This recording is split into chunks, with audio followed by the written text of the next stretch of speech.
Incendie en Grèce et en Turquie. Panorama apocalyptique sur l'île grecque de B.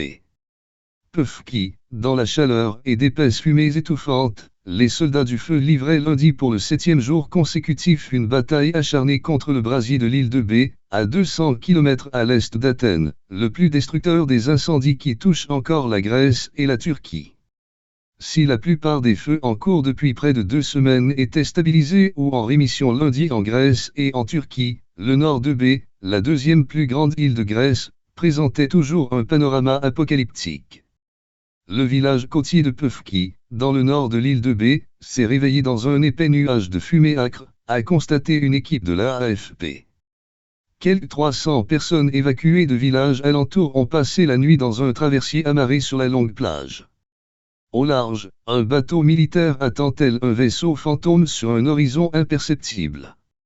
Le traversier était le seul endroit où les gens pouvaient trouver un peu de calme et de sécurité, a expliqué à l'AFP un responsable militaire en faction, Penogiatis Charalambo.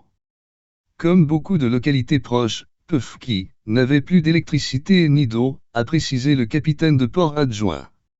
Ces derniers jours, dans le nord de B, les gardes-côtes ont effectué des dizaines d'opérations de sauvetage.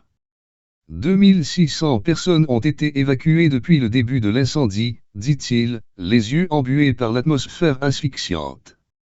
Sur le front de l'incendie, les villages de Kamatriade et Galatsal devaient être les priorités des pompiers lundi. Car, si le feu passe par là, il se trouvera dans une forêt épaisse et difficile à éteindre, selon les pompiers cités par l'agence grecque de presse ANA. Parmi les quelques 650 soldats du feu opérant lundi sur l'île, figurent quelques 250 pompiers venus d'Ukraine, de Serbie et de Roumanie, renforcés par 11 avions et hélicoptères bombardiers d'eau, a précisé la protection civile. Un à un, des dizaines de villages assiégés par le feu ont été entièrement vidés de leur population, au grand désespoir des locaux, dont les biens et les terres ont été réduits en cendres. Ici, les gens vivaient de la forêt, des récoltes, des olives et du tourisme. Il ne reste plus rien de tout ça, a déclaré Louisa, une retraitée rencontrée à Pefki. Le ministre grec des Finances Christos Stekoura a annoncé sur la chaîne publique RTTV que des aides d'un maximum de 6 000 € par foyer seraient allouées aux habitants dont les maisons ont subi des dégâts, ainsi qu'une somme de 4 500 € pour les blessés.